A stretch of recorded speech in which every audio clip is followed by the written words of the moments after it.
오늘 본문을 요약하면 그래요. 바울이 회심한 후에 14년 만에 예루살렘을 또 방문합니다. 그러니까 일부 이제 가짜 거짓 형제들이 교회 안에 숨어든 유대주의자들이겠죠. 그들이 바울의 동역자 디도가 할례를 받아야 한다고 주장하지만 예루살렘에 있는 그 지도자들은 디도에게 할례를 요구하지 않아요. 그래서 실제로 예루살렘의 디돈과 같은 사도들은 바울의 복음에 아무것도 더하지 않는 것을 보게 됩니다.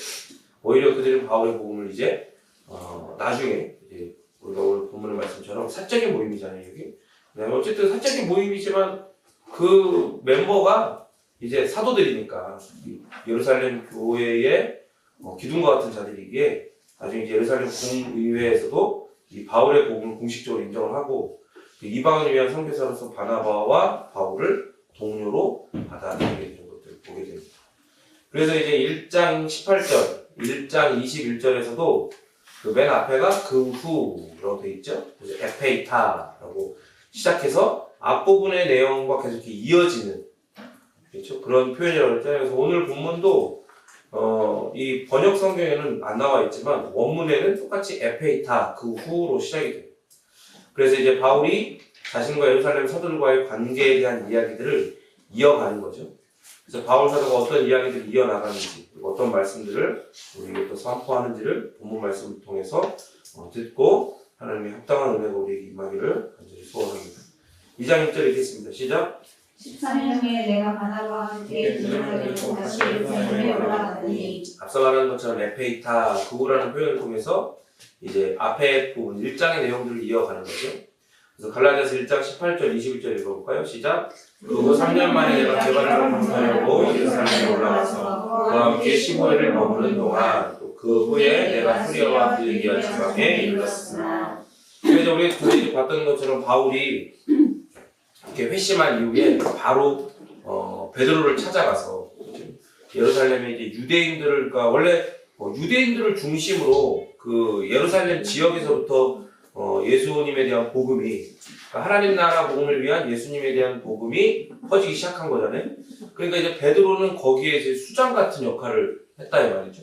그래서 그 바로 자신의 복음을 인정받기 위해서 그 예루살렘으로 베드로를 찾아가지 않고 3년 동안 이제 바로 즉시 복음을 전해요. 왜냐하면 전에 얘기했던 것처럼 바울은 하나님께서 예수 그리스도, 부활하신 예수 그리스도를 통해서 직접 복음을 그에게 계시해 주셨기 때문에 그러니까 그것들을 인정받거나 그죠? 검증받을 필요가 있다 없다?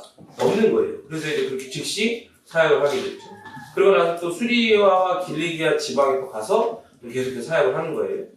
그래서 이제 앞에서 마찬가지로 예루살렘 재방문 이전에 14년이라는 간격은 뭘 보여주냐면 바울의 복음이 그만큼 독립적이라는 걸 보여주는 거예요. 그래서 그가 이전에 방문했을 때 예루살렘을 방문했을 때 베드로가 10을 있었다고 했어요. 그래서 그가 보았던 다른 사도는 야고보가 유일했다고 했죠. 그래서 바울은 예루살렘 사도들에게 자신의 복음을 승인받을 필요가 없다고 했어요. 그렇기 때문에 14년 동안 다시 예루살렘을 방문하지 않았던 거예요. 그러니까 다시 한 3년 지나고 5년쯤 됐을 때 이거 좀 뭔가 좀 부족하게 보이는데 뭔가 좀 문제가 있는데 그 승인을 받아야 되나? 그런 일이 있다 없다? 없는 거예요. 그러니까 계속해서 14년 동안 복음을 전하고 가는 곳마다 복음을 전하면서 이제 복음을 듣고 이 사람들이 예수 그리스도를 믿고 회개하고 이렇게 나아오는 사람들을 통해서 뭐가 세워져요? 교회가 이제 구성이 돼요. 공동체가. 교회가 세워지게 되는 거죠. 그래서 이제 이 14년이 바울이 베드로를 방문한 때부터냐 아니면 바울이 회심한 다음부터 14년이냐 요거는 명확하지 않아요. 그리고 사실 중요하지도 않고요. 그러니까 그 기능만 알면 되는 거예요, 우리는. 근데 이제 다만 이 역사의 날을 AD와 BC 이렇게 나누잖아요. 예수님 오시기 전과 오시기 후. 그런 것처럼 바울도 자기의 서신서에서 그렇게 어떤 시기들을 이야기할 때 자신을 예수님께서 만나주셨던 전과 후로 나눠가지고 그렇게 시간들을 계산하는 것들을 보게 돼요. 그러니까 그렇게 생각하면 회심 후 14년이 더 가능성이 많다라고 생각을 합니다. 그게 다만 날짜를 계산하는 것은 이 바울의 연대기를 연구하는 학자들, 그래서 이제 이 갈라디아도 남쪽에서부터 혹은 남갈라디아에서 이 사역을 했냐, 북갈라디아에서 시작을 했냐 뭐 이런 것도 연구하는 학자들에게는 중요하지 우리한테는 그렇게 중요한 내용은 아니에요. 그래서 바울이 예루살렘의 여정에 바나바와 함께 갔죠. 그리고 그들은 디도를 데려가요.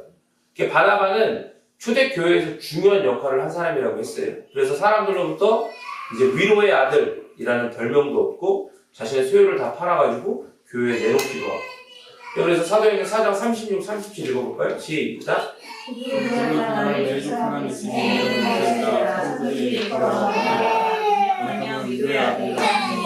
그와 같이 있음에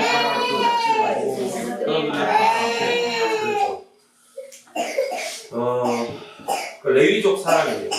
그리고 바나바는 그렇기 때문에 유대인들에게도 이제 굉장히 인정받았던, 그러니까 야고보 같이 유대인들 안에서도 인정받고 또 그 안에서도 교회 공동체, 예루살렘이나 여러 공동체 안에서 인정을 받았던 사람이죠. 그래서 이제 바나바는 항상 이제 바울을 격려하고 바울이 하는 그 사역들을 같이 하는 동역자였어요. 그래서 전에 봤던 것처럼 다른 사도들한테 찾아가서 이 바울이 완전히 진짜 회심한 거 맞다.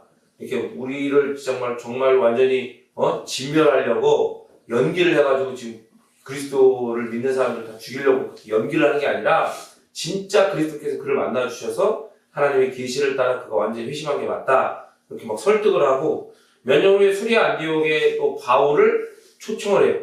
데려가서 여기서 같이 사역하자. 그래서 이제 그 수리아 그쪽으로 가는 거예요. 바울이. 그래서 함께 사역을 하죠. 사도행전 11장 25, 26 읽겠습니다. 시작. 바나바가 사울을 찾으러 다수에 가서 만남에 안디옥에 데리고 와서 그들이 교회에 1명 모여 있어 큰 글을 가르쳤고 저들이 안디옥에서 불러서 그리스도인이라 부름을 받게 되었다. 그렇죠. 일부러 다소에 찾아가요. 바나바가. 그래서 어떻게 해요? 안디옥으로 데리고 오죠. 여기서 같이 사역하자.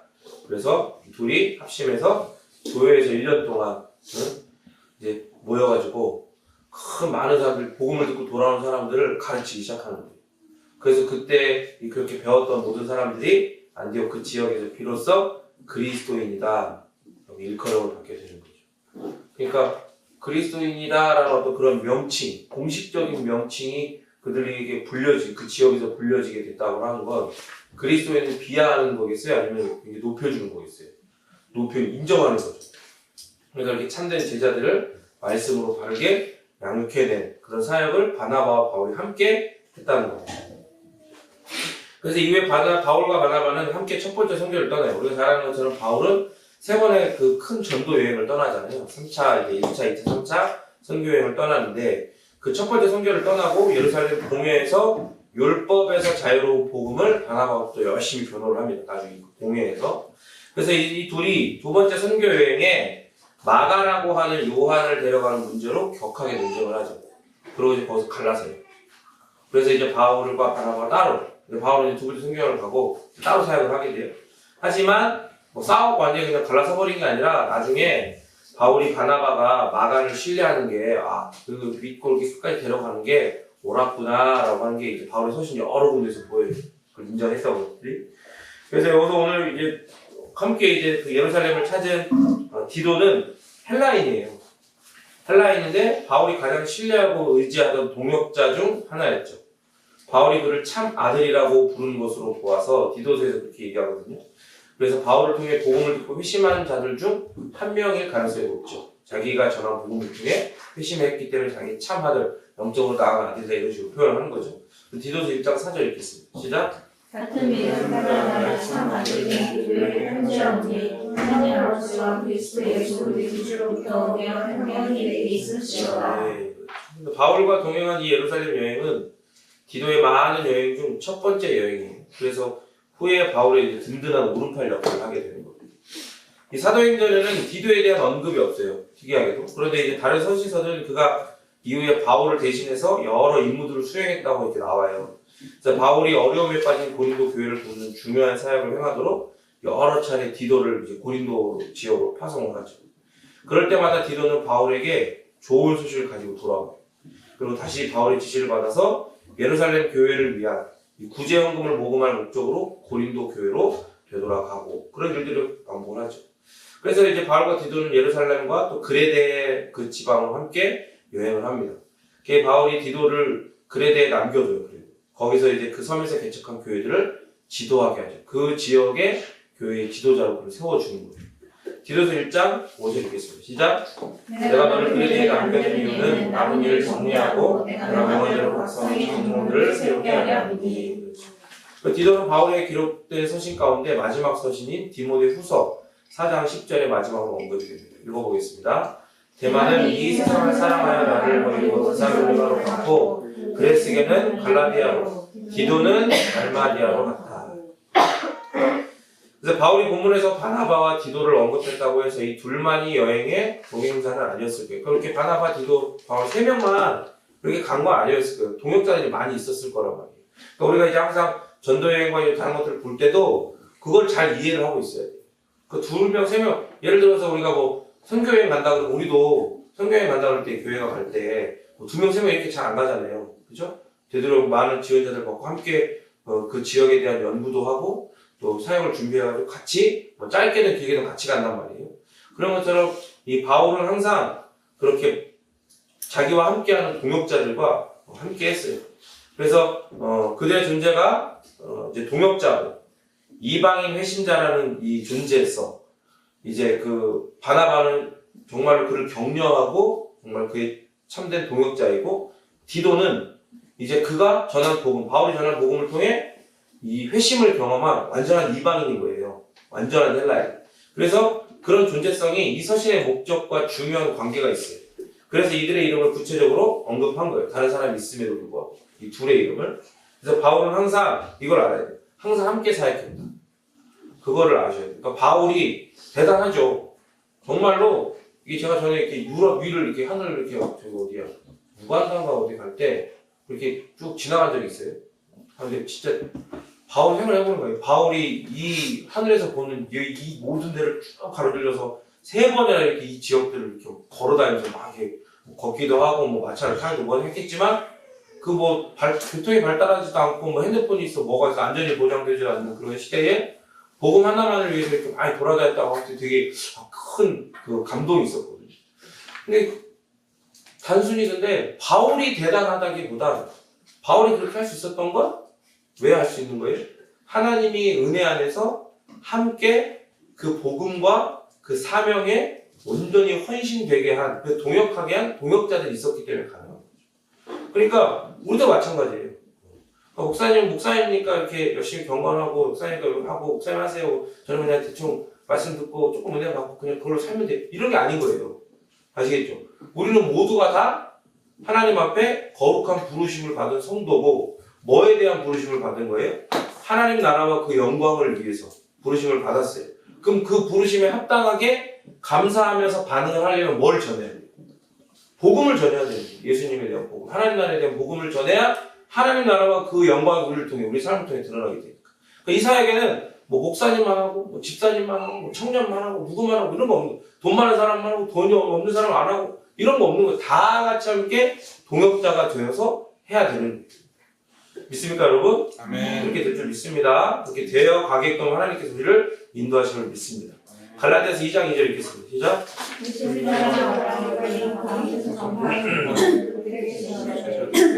그들에게 사사로이 한 것은 내가 다름질한 것이나 다름질한 것이 헛되지 않게 하려 합니다. 또 2장 2절이 좀 약간 헷갈릴 수 있어요. 여러분 집중하고 잘 들으셔야 돼요. 바울이 예루살렘 사도들에게 자신의 복음을 인정받기 위해 예루살렘으로 다시 돌아간 게 아니에요. 이걸 못을 박아두고 생각을 해야 되는 거예요. 하나님의 계시가 그를 인도했기 때문에 예루살렘에 올라간 거예요. 바울이 예루살렘을 방문해서 사도들 앞에서 자신이 이방인에게 선포했던 복음을 제시하죠. 그 이방 가운데서라는 말을 통해서 자신에게 계시된 이방인 선교라는 소명을 더욱 분명히 드러내고 있는 거예요. 그래서 당신들과 내가 전하는 복음은 똑같다. 그래서 전하고 제시를 하는 거예요. 똑같다. 하지만 뭐예요? 하나님께서 그 복음을, 똑같은 복음을 가지고 누구에게 가라하셨다? 당신들은 유대인들에게 가라하셨고 나는 이방인들에게 가라하셨다. 이걸 드러내는 거죠. 그리고 여기서 제시하다가 아네세멘인데 이게 무슨 뜻이냐면 뭐 제공하고 이렇게 하고 좀 이렇게 결제받고 그 검토 좀 해서 이런 느낌이 아니라 전시하는 거예요. 단순하게 전달하는 거예요. 네가 이걸 뭐 검증하고 이런 게 아니라 봐, 맞지? 나는 내게 맞는 거야. 그래서 전시하는 거야. 이렇게. 그러니까 이것을 사용해서 아네세멘을 사용해서 바울이 명망 있는 사도들에게 인정받으려고 한 게 아니라 같은 사도로 부르심을 입은 자들과 그리스도인들이 이 복음에 동의하는 것도 중요하기 때문에 말 그대로 전시하는 거예요. 제시하는 거라. 그러니까 예루살렘에서 열렸던 이 모임은요, 공회의 모임이 아니라고 그랬잖아요. 사적인 모임이라고 그랬잖아요. 바울이 온 것처럼. 이게 본문에서 4번에 걸쳐서 베드로, 야고보, 요한을 유력한 자라고 이렇게 표현을 해요. 그래서 이게, 이 명칭은 사실 경멸하는 약간 그런, 좀 비꼬는 듯한 그런 느낌도 없지 않아 있는데, 사실 그게 아니에요. 그리고 이들의 명성을 온전히 인정하는 것 같은 느낌이지만 또 그런 것도 아니에요. 그러니까 이제 요 차이를 잘 파악을 해야 되는 게 뭐냐면, 바울은 이들의 명성과 영향을 다 인정해. 좋다 이거야. 그런데 중요한 건 이거예요. 지금 이 서신을 받아들이는 사람이 이 갈라디아 편지를 읽는 사람들이 누구예요? 이 유력한 자들이 바울 또 이 사람들이 아니란 말이죠. 베드로와 야고보, 요한이 아니잖아요. 누구예요? 갈라디아 교회예요. 갈라디아 교회인데 갈라디아 교회 교인들이 지금 어떤 상황에 처해 있어요? 유대주의자들, 거짓 교사들이 지금 반쪽짜리 복음을 막 들이들고 거짓 복음을 들이들고 막 미혹하고 있는 그런 위험한 상황이잖아요. 그러니까 그리고 그들이 주장했던 것 중에 하나가 이제 사도성 공격하면서 바로 사도성 공격하면서 베드로나 이제 또 야고보 같은 유대인 안에서도 인정받는 그런 사람들한테 이렇게 가서 니 몰래 가서 배운 거 아니냐 막 그리고 배워놓고도 왜 배운들 안 하냐 이런 거짓 막 뉴스를 막 퍼뜨리는 거 아니에요. 그러니까 그런 부분들을 찝어가지고 이렇게 유력한 자라고 하면서 그 사람들 들으라고 거짓 교사들 들으라고 약간 비꼬는 표현을 합니다. 그러면서 더불어 거기에다가 이들의 어떤 그런 영향력이나 이런 것들도 문자적으로 유력하다고 해서 인정을 해주는 거죠. 무슨 말인지 이해가 되시죠? 그래서 이 표현들을 통해서 그 모든 거 다 좋다 이거예요. 명성도 좋고 영향력도 좋고 다 좋은데 그게 과대평가돼서는 안 된다. 지도자를 존경해야 하지만 떠받들어서는 안 된다. 존중해야 되지만 복음보다 그를 높게 여겨서는 안 된다. 그 이야기를 하는 거예요.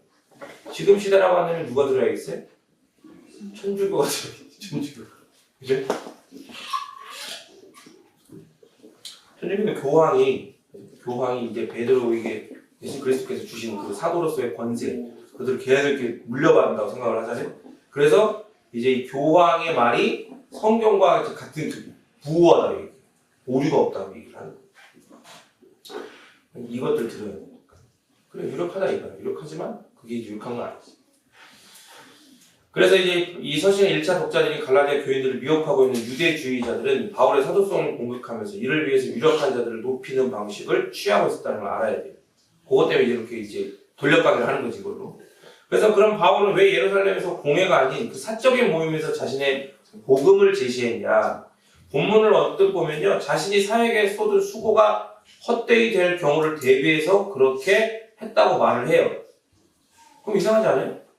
문자적으로 보면, 나는 내 복음은 완전히 하나님 나에게 주신 복음이었어. 완전히 당당하고 떳떳한데, 갑자기, 내가 쏟은 수고가 더 헛되이 될까봐 이렇게 제시했다고 이러니까, 갑자기 살짝 꼬리 내린 거 아닌가?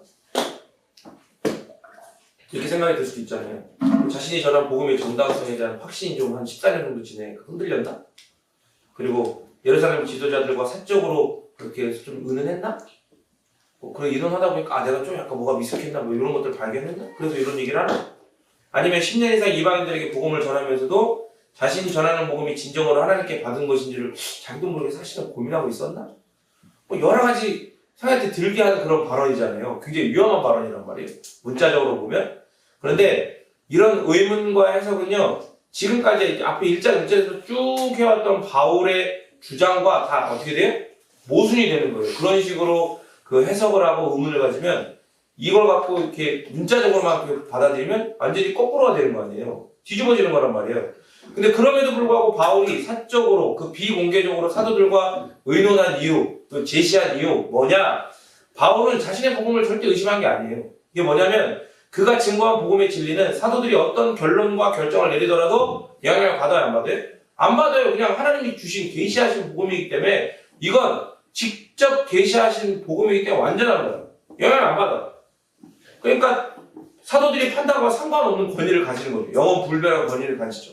그런데 이 기둥 같은 사도들이요, 만약에 바울의 복음이 옳지 않다는 어떤 그런 어떤 자견들이 있어가지고 어떤 그런 알력들이 있어갖고 잘못된 결론을 내렸다. 그러면 어떻게 돼요?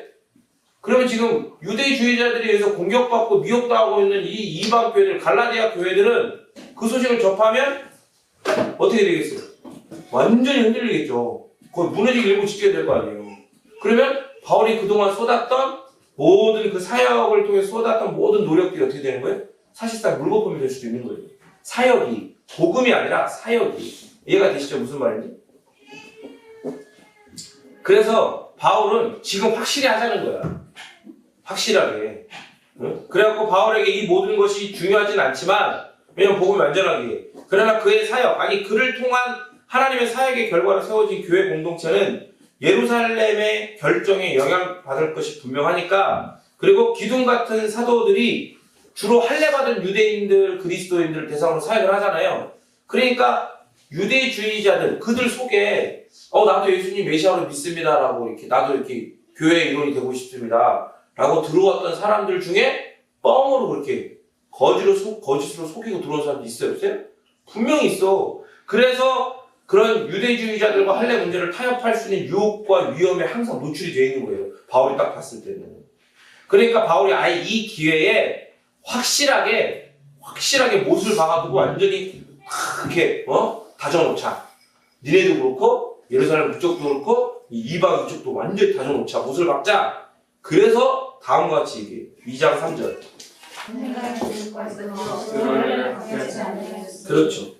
그런 의도를 가지고 딱 얘기를 한 거예요. 제시를 한 거예요. 복음은 자기 사역에 물거품이 되지 않게 하기로 딱 제시를 했어요. 그러니까 바울이 예루살렘에 있는 동안 예루살렘 지도자들은 디도에게 할례를 요구해요? 안 해요? 안 해요. 근데 이런 얘기가 2장 3절 같은 얘기가 나온 이유가 뭐예요?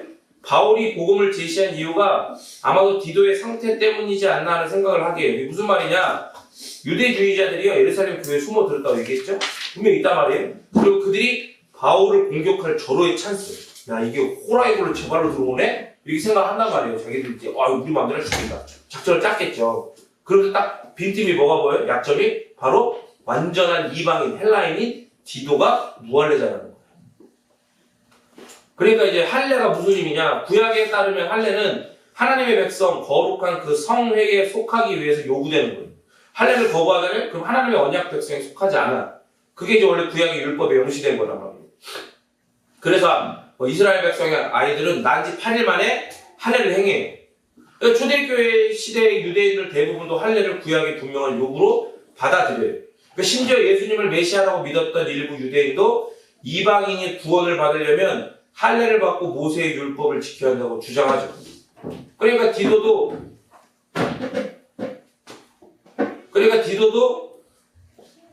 이방인이기 때문에 그가 할례 받지 않으면 하나님의 백성에 속할 수 없다고 그렇게 주장을 하는 거예요.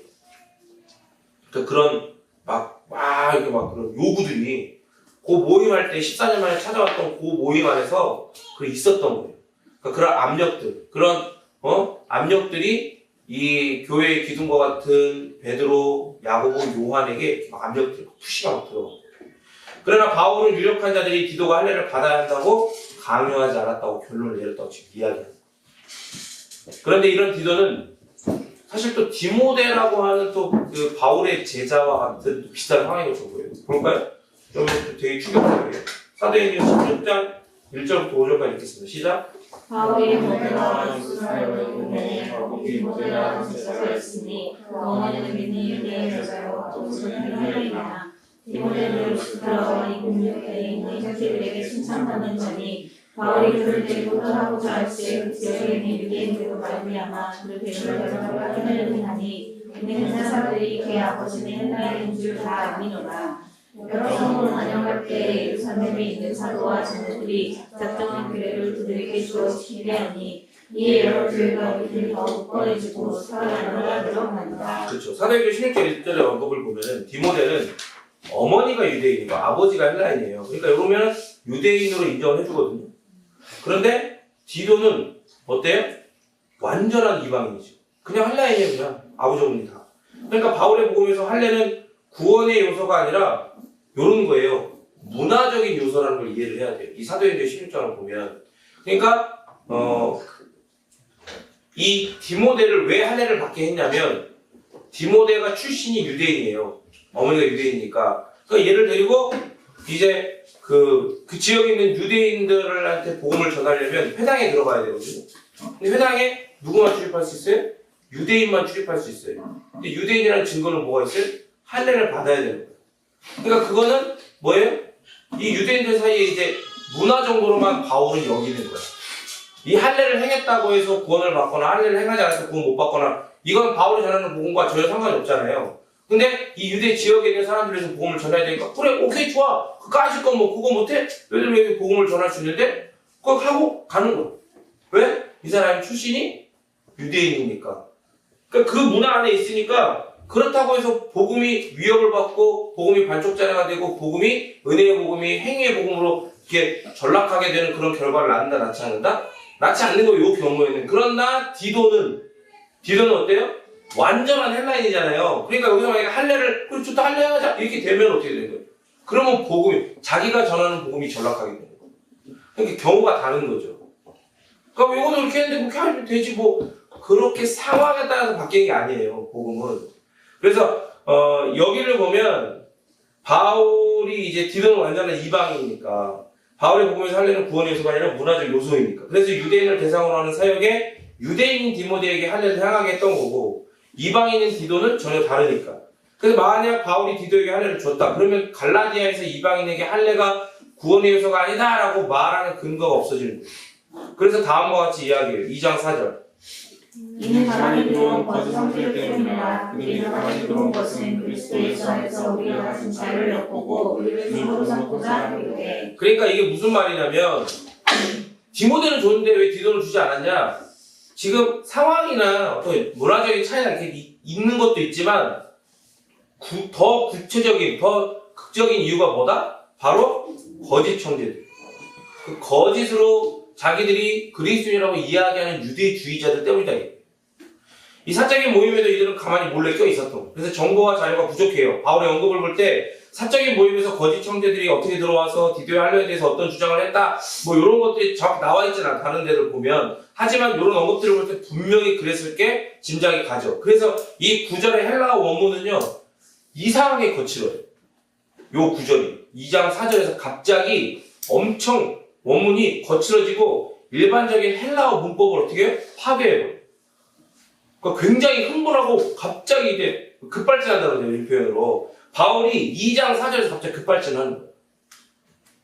그 거짓 형제들을 향한 바울의 감정이 급격하게 변하고 급발진해가지고 본문이 급작스럽게 붕괴됐다고까지 설명할 수 있습니다.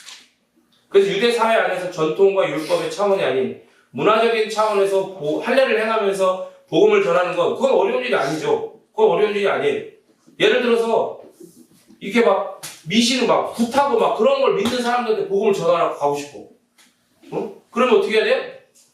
그들이 굿하는 데 가야 돼. 찾아가야 돼. 근데 원래 이렇게 막 그런 거는 좀 그렇잖아. 가기 좀 그렇잖아. 근데 또 들어가는 거야. 왜? 난 그런 상관없어. 내가 가진 복음을 완전하니까 그냥 들어가는 거야. 그래서 당신들 보러 왔으니까 왜 보러 왔습니다. 보러 온 거긴 하니까. 그래갖고 그러고 나서 거기서 이제 막 뭐 무당이 막 하는데 야 이게 갑자기 왜 신발이 안 맞냐?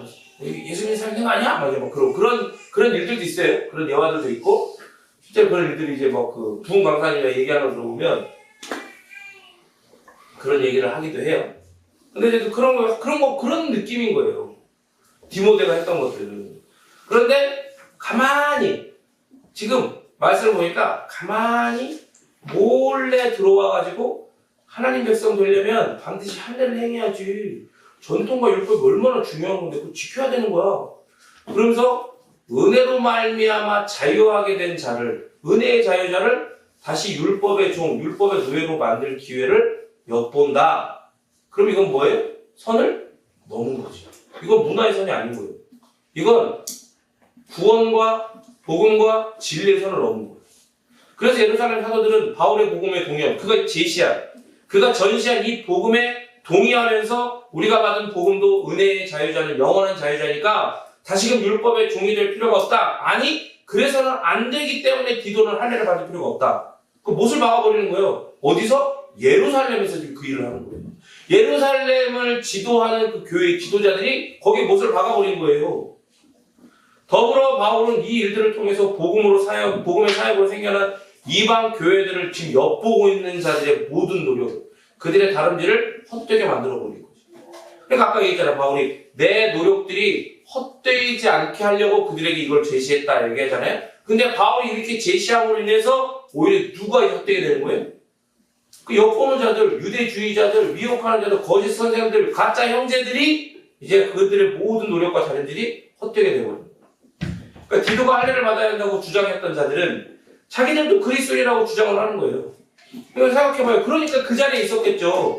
그러니까 그 사적인 모임에, 그 중요한 모임에 있었을 거예요. 그리고 얼마나 거기서 이렇게 착 감추고 가만히 들어와가지고 그렇게 사는 사람들이 막 자기 거 다 팔아가지고 막 사람 통용하고 나누고 막 다른 사람 돕고 막 그럴 때 도움에 사용하고 교회 필요에 사용하고 막 그럴 때 얼마나 자기도 막 이렇게 아까우면서도 막 꽉 참고 그걸 다 막 내고 같이 똑같이 했겠어.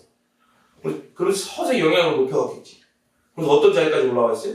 지금 이 바울과 바나바와 디도가 와 있는 이 이방인의 대표격이라고 생각해보면 14년을 사역을 했으면 거기서 얼마나 힘있게 복음을 받고 사역을 하고 그렇게 제자들을 삼아놨지. 1년만 했는데도 어떻게 안디옥에서 막 제자들이 막 그리스도인을 불리고 막 그런 일들이 있었으니까 14년 동안 막 돌아다니면서 막 사역을 했으니 얼마나 많은 그런 교회들이 이방 교회들이 생겨났겠냐. 그러니까 지금 이방 교회 대표랑 마찬가지인 거예요. 이 바울과 바나바와 디도는.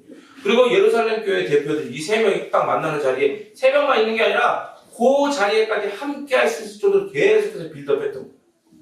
가만히 몰래 들어와가지고 엿보면서 그러면서 자기들도 예수님이 메시아이심을 분명히 믿는다는 거야. 믿는다는 거야. 그런데 바울은 그들은 주 안에서 진정한 형제가 아니라 가짜라고 결론을 내버려요. 그냥 선언을 하자. 딱 선을 그어버리잖아. 왜 그런가요? 바울이 구속받은 자의 무리에 들기 위해서 할례와 율법 준수를 주장하는 저들이야말로 구속받은 자의 무리에 들어가지 못하는 자들이에요. 들 수 없는 거짓 형제들이라고 선언하는 거예요. 이게 갈라디아 사람들을 미혹하는 유대주의자들에게도 적용이 돼요. 왜냐면 하는 소리가 똑같으니까. 그들이 가진 신앙이 똑같이 잘못되어 있습니다. 왜냐하면 구원을 위한 율법 준수라는 이단 사상 안에서 그들은 모두 한 형제예요. 지금 이 예루살렘 교회에 숨어든 이 유대주의자들이나 또 이방 특별히 갈라디아 저에게 미혹하고 있는 그들이나 이들은 모두 다 어때요? 구원을 위해서는 율법을 준수해야 된다라고 이단 사상을 이야기하고 가짜고 저주받을 거고. 그러니까 이들은 다 한 형제지. 거짓된 한 형제. 바울은 앞에서 이미 다른 복음을 전하는 자는 뭘 받는다고 그랬어요? 복 받는다고 그랬어요? 저주 받는다고 그랬어요. 선포했어. 이게 율법 준수를 강요하는 건 단지 작은 잘못이나 작은 오해에서 비롯된 해프닝이 아니야. 그럴 수 있지 뭐. 잘 모르니까 그래. 그럴 수 있어. 근데 교회에서도요. 이런 경우 되게 많아요. 잘 모르니까 그냥 은혜로 덮어 이러거든요. 근데 여러분 이게 얼마나 무서운 건지 알아요? 구원을 위한 율법 준수를, 구원을 위해서 율법 준수를 해야 된다.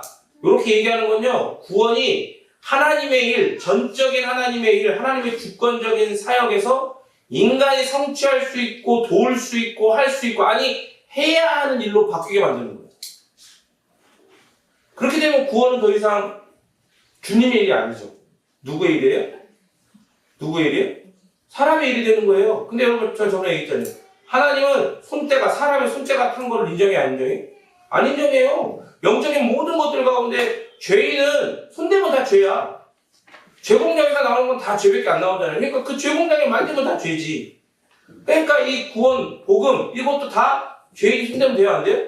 안 되니까 하나님이 그렇게 하나님의 놀라운 구원의 계획을 이미 창세전에 그 하나님의 영원한 지혜 가운데서 세워놓으시고 이렇게 이 역사 가운데 이루어 가신 거 아니겠어요? 근데 그걸 지금 뒤집겠다는 거예요, 지금.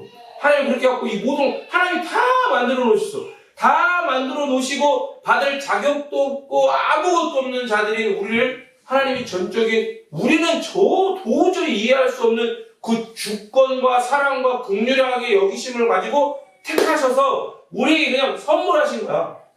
가져. 근데 그 한편으로 이해는 어떤 면에서 이해는 가? 왜? 사람이 거기에 대한 합당한 등가의 어떤 같은 가치를 가진 걸 지불할 수 있어요? 없어요? 지불할 능력도 자격도 안 되니까. 근데 이거를 하나님의 그 넘치는 사랑과 그런 것들로 그거를 그냥, 그럼 너는 그냥 하지 마. 이거 갖다 버리고 말지. 야, 이 구원의 놀라운 은혜를 내가 너한테 주면 진짜 이건 너무 이거 손해보는 거야. 이런 분이 아니시거든. 그러니까 그냥 주시는 거 선물로. 선물로 받아놓고 이 사람들이 좀 하고자 하는 게 뭐예요? 선물로 받아서 완전히 은혜로 말미암아 자유하게 된 자를 다시 어디로 가서 묶어버리는 거야? 율법으로 와서 묶겠다는 거, 율법에 와서 다시 쇠고랑을 차겠다는 거, 율법의 쇠고랑을. 그러니까 바울이 볼 때 이거 진짜 이거 미친 거거든. 그러니까 아까 만약 문법이 파괴될 정도로 갑자기 막 그냥 급발진하고 그런 말들을 하는 거예요. 또 바울은 이제 거짓 청년을 줄여서 거형이라고 할게, 거형. 거형들이 교회로 몰래 들어왔다는 걸 암시하는 두 단어 사용이에요. 앞에 이 본문을 보세요. 본문 다시 보면 22장 4절을 보면 이는 어떻게 해요? 가만히 들어왔죠. 그리고 나서 거짓 청년들 때문에 그들이 가만히 들어왔다고 그러잖아요. 여기서 이걸 두 개를 다른 단어로 사용하거든요. 앞에 가만히는 파레이스 악토스라고 하는 단어를 쓰고 뒤에 가만히는 파레이스 에르코마이라고 하는 그런 표현을 써요. 이 파레이스 악토스는 이런 뜻이에요. 그들이 모르는 사이에 들어왔다고. 모르는 사이에 몰래 들어왔다고. 파레이스 에르코마이는 그들이 침입자로서 침입에 무너뜨리려고 하는 목적을 가지고 몰래 들어왔다는 걸 암시하는 뜻이에요. 이게 모두 다 이 두 개, 파레이스 악토스, 파레이스 에르코마이 두 개 다 모두가 다 이 회중의 삶에, 이 교회 공동체의 삶에 스며들듯 침투하는 대적들의 교묘한 수법을 나타내는 것 같아요. 스며들고 자연스럽게. 요거 요즘 시대에 잘하는 사람 있잖아. 누가 잘해? 누가 잘해? 신천지가 잘해. 다른 애들은 교회를 안 들어와요. 지네들 끌어당기지. 그죠? 이 신천지는 교회를 들어와. 추수꾼이라고 추수해야 돼. 얘네들 자체들 밥이거든. 추수해야 되는 거야. 벼가 이렇게 익었으니까, 노랗게 익었으니까 들판에 나가서 추수해야 돼. 자기 일꾼이라고 생각해. 헌신해야 돼. 자기들이 얘네들을 추수해갖고 밭을 통째로 이제 산으로 이거 다 떠갖고 옮겨야 돼. 어디로? 신천지 교회로 옮겨야 돼. 그러면 자기는 이제 공로가 생겨요. 그렇게 되면 어떻게 돼? 자기는 그 믿음을 인정받고, 헌신을 인정받아서 자기 3종 세트 알죠? 자기 자결식, 공로. 요거를 인정받아서 14만 4천에 들어가서 이렇게 가르치니까 그 짓을 하는 거예요. 그때 어떻게 해요? 이렇게 들어오는 거예요. 파레이스 앞에서 파레이스 에코마 이렇게 쏙. 그냥 밖에 딱 떠붙이잖아요. 신천지 아웃! 이렇게 써놓잖아요. 그걸 안 된다니까? 이렇게 들어오는 사람. 아마 분명히 이만이 강아지라고 해봐 이렇게 얘기하면 아마 지금 그렇게 하는 사람 있을 수도 있어. 속이는 거니까 그거는 죄가 아니라 이렇게 가르치고 그러지 않을까? 분명히 이렇게 할 것 같아. 왜냐면 신천지한테. 그러면 이만이 강아지라고 한번 해보세요. 이렇게 해보세요. 진짜 할 것 같아. 얘네가 할 수도 있어. 그렇게 쏙 들어오는 거야. 그래서 바울이 이제 계속해서 이 거형들, 거짓 형제들의 특성을 언급하는데 그들이 잠입하는 침입자이면 속이는 자라고 얘기를 해요. 그래서 그들이 교회에 들어온 목적은 엿보는 것, 카타스코페오라고 하는데 이게 무슨 말이냐면 이 표현이 정치적인 목적을 가지고 비밀리에 활동하는 에이전트, 요원이라는 거예요. 연모자, 전복시키려고. 카타스코페오. 그런 목적으로 엿본다는 뜻이거든요. 그럼 왜 이들을 거짓 청자라고 불러요? 이들은 마치 죄수처럼 그리스도 안에 있는 자유가 어떤 것인지 보기 위해 온 거예요. 이들은 자기들이 죄수야. 바울이 봤을 때 이들은 죄수야. 자기들은 예수님 메시아로 믿는다고 하지만 그 뻥이야. 메시아를 인정한다고 하지만 제가 얘기하죠. 하나, 둘, 셋, 넷 여러 개 방이 있는 거예요. 그리고 예수님 메시아를 인정하지만 또 율법의 방 중에 동등한 방이 있는 거예요. 율법도 지켜야지 구원을 얻는다 생각을 하는 거예요. 그걸 버리질 않는 거야. 율법, 전통 다 있는 거야. 다 맞다 버리고 어떻게 해야 돼요? 진정한 회심을 경험한 사람 이게 다 싹 다 무너지고 뭐만 남아요? 오직 예수 그리스도 하나만 남잖아요. 근데 그게 안 돼 있는 거야. 이 사람들 여전히 뭐예요? 의인이 아니라 죄인이야, 죄수야. 근데 죄수인데 그리스도인들이 막 진짜 자유를 누리니까 그거를 구경하려고 어떤 건지 보러 온 거야. 이렇게 보러 온 거야. 그러니까 사실 이게 뭐예요? 구경하러 왔다는 것 자체는 자기들이 누리고 있지 못하고 자기들이 여전히 해방되지 못한 죄수, 죄인이라는 걸 보여주는 거죠. 그래서 더욱이 해방되기를 갈망하는 죄수가 아니라 그 정말 나도 그러고 싶어요 라고 구경하고 온 게 아니라 어떻게 왔어요? 엿보러 왔잖아요. 그건 뭐예요? 이게 이미 자유케 된 자들을 자신처럼 다시금 속박되게 하려고 하는 자들이에요. 그래서 형제인 척하는 에이전트다 이거예요. 그래서 바울이 이들 뭐라 그래요? 거형이라고 얘기합니다. 그러면 거형들은 바울의 말처럼 자기들이 속박을 자기들이 이야기하는 이 복음이 자기들의 복음이 다시금 율법에 매이게 하는 속박되게 하는 거라고 생각을 하냐고. 그렇게 생각을 해요? 이 사람들은? 아니, 이 사람들은 그게 자유라고 생각해요. 바울이 전하는 것 저건 기만이야. 요즘 말로 그러니까 우리가 이야기하는 걸 저건 은혜주의지. 아, 은혜가 다 되는 거야. 그래서 막 완전 방종하는 거다 얘기를 하는 거예요. 그게 신앙이고 그게 열심이고 그게 은혜의 결과라고 생각하는 율법에 이렇게 순종하는 게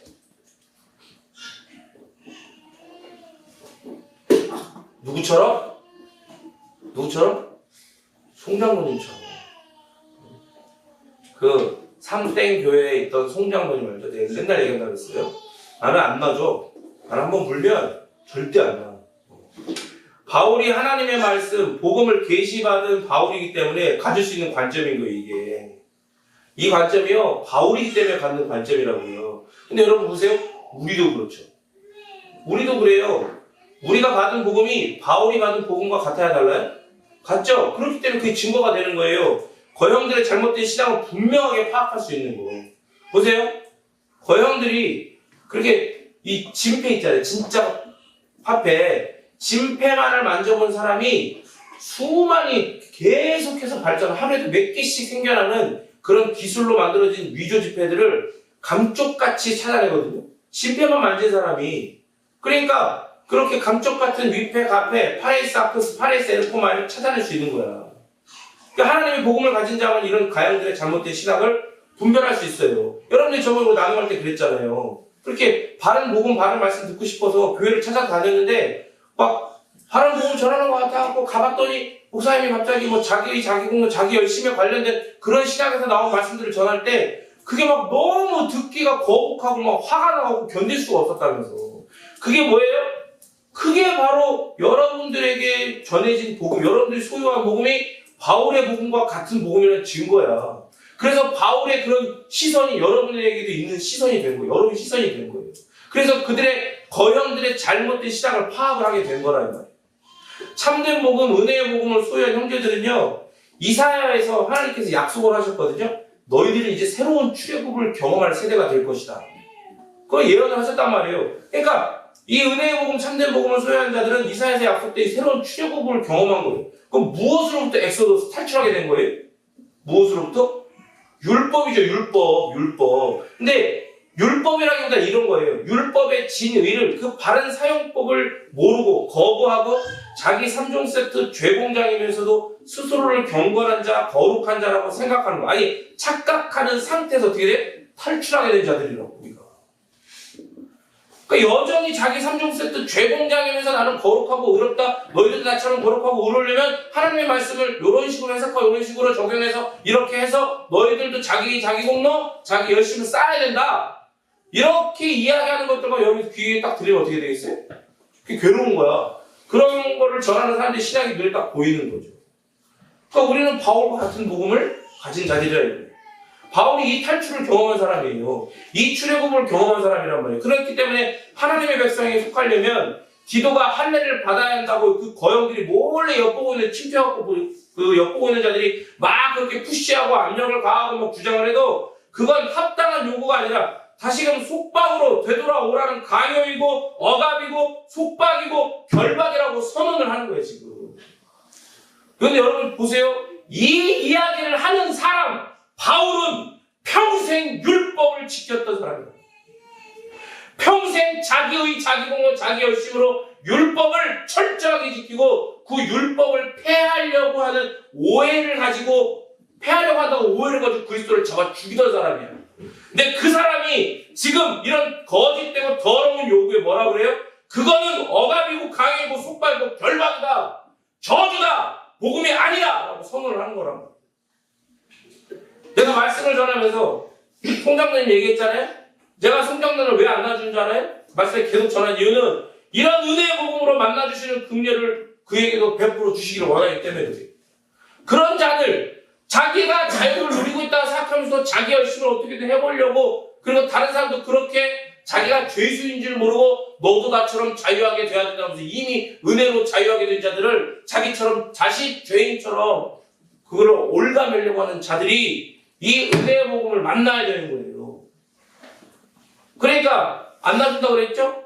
뭐 화가 나게 해서? 그때 뭐 나 때는 말이야 그래갖고 그게 기분이 나빠서? 아니요. 이해가 돼. 못 배웠으니까 그럴 수 있다고 생각이 돼. 안 되는 거지만, 그러면 안 되는 거지만, 나쁜 거지만 이해는 된단 말이에요. 근데 왜 안 놔줘요? 내 승진이 들어와서 저주하려고가 아니라 축복하게 해서 은혜 받으라고 안 놔줘요. 그러니까 우리는 그런 사람들 위해서 기도해야 돼요.